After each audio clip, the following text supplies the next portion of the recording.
Baghdad शहर दे विच एक berry सी ते उहदे 7 साल का बच्चा सी। उहदी उम्र ते वो जाके ते उन्हें बेरी नूं वट्टा मारना तो बेर किरने उन्हें खा लैने। खा के ते घर नूं आ जाना। एक दफ़ा गौस पाक 11वीं वाला पीर बगदाद शहर की बेरी उस बेरी थले बैठे अपने मरीदां लग के बट बच्चा आया अपने वालों तो उन्होंने मतलब एक सैड नूं मारिया ना। बच्चा बेसमझ सी तो जा लगा गौस पाक 11वीं वाले पीर दे इत्थे। तो गौस पाक 11वीं पीर दा मतलब ना पीर दा खून वगना शुरू हो गया।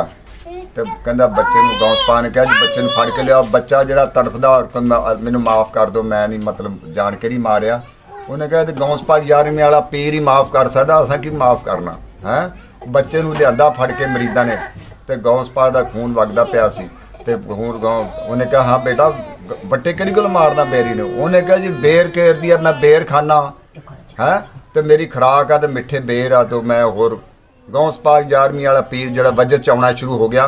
उन्हें मतलब है वजद च आ गया तो मतलब जो मतलब अरशां तक नज़र गई तो उन्होंने कहा बच्चे नूं मेरी नज़र झोली च बिठाओ। गौस पाक की झोली च बैठा बच्चा तो पहली नज़र दे नाल उन्होंने कुतब बना दिता। उन्हें कहा एक बेरी जिन्हों कंडे लगे आ जिहड़े बेर जिन्हों मतलब जबान ही रब ने दिती दी शक्ल है नहीं है वो इन बेरी नूं बट्टा पवे तो वो बेर केरे बेरी नूं है उन्होंने। तो गौस पाक 11वीं वाला पीर आ मैं तो मैनू वट्टा पवे तो मैं तेनों कुतब ही बेटा ना बना सकां हैं।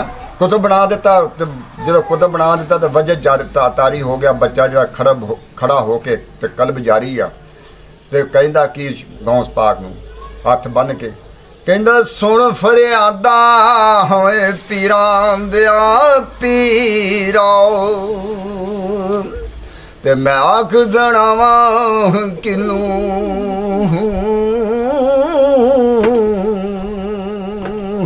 तेरे जिया मैनू होर नहीं कोई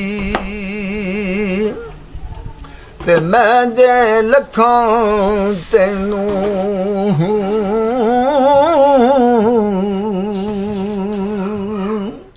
ते फूल ला कागज बदियां वाले ते दर तो दक ना होए मैनू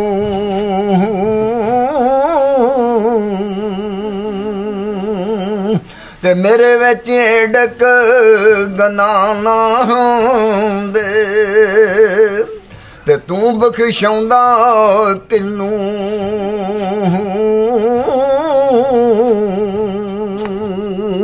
जो जो बच्चा पढ़दा गौस पाक वजद च आउंदे जांदे आ उन्ना ज़्यादा वजद जांदे आ। उत्थे अल्लाह दा रसूल जिहड़ा ओहदे हत्थ ते भी उन्हें कहा तेरा तो मकाम बहुत है तू वजद च करी जांदा बच्चा पढ़ी जांदा वो वजद च आउंदे जांदे बच्चा वा ते कल्ब जारी होया पिया ते उन्हां दे अल्लाह दे रसूल दे हत्थ ते भी बैत कर दित्ती। फिर बच्चा की कहंदा कहंदा बिस्मिल्लाह इसमे अल्लाह दा ते भी कहना बारी हूँ ते नाल शफात सरवर आलम ए छुड़सी आलम सारा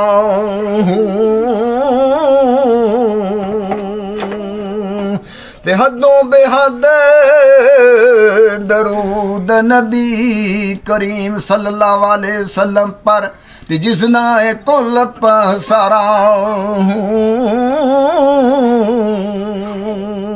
ते मैं कुर्बान उन्हां तो बाहू ते जिन्हों मिलिया नबी सहारा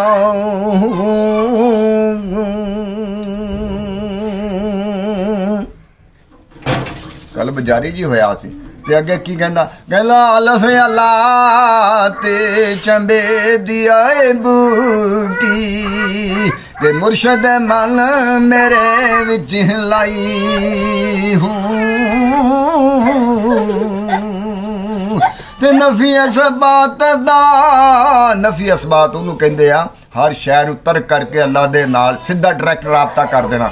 नफी असबात दा पानी मिले आओ ते हर रगे हर जाई हूँ ते अंदर बूटी ने मुश्क मचाया ते जान फुलन पे आई हूँ।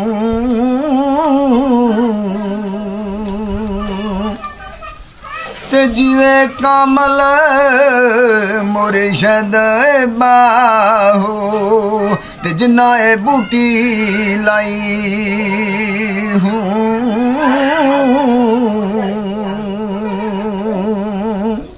कहना तस्बीह फिरी पर दिल ना फिरे ओ ते कई करना तस्बीह फड़ के हूँ। इल्म पढ़िया पर अमल ना कीता ते की करना इल्म पढ़ के हूँ।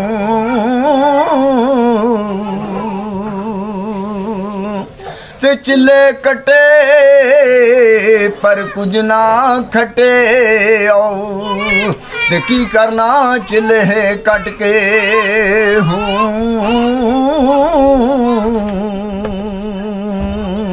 ते बिना जाग दूध जमदा नहीं भावें लाल होवे कड़ कड़ के हूँ।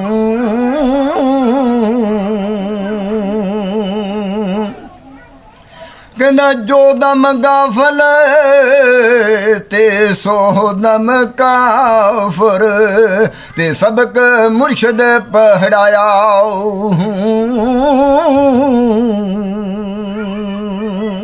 ते कीती जान हवाले रब दे ते जदों दाहू नाल पकाया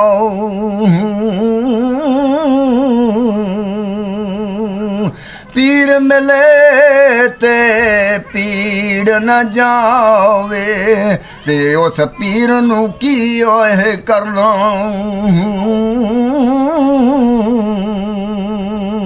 हुण कामल मुर्शद मिलिया बाहू ते अपे लैसी ओए सारा।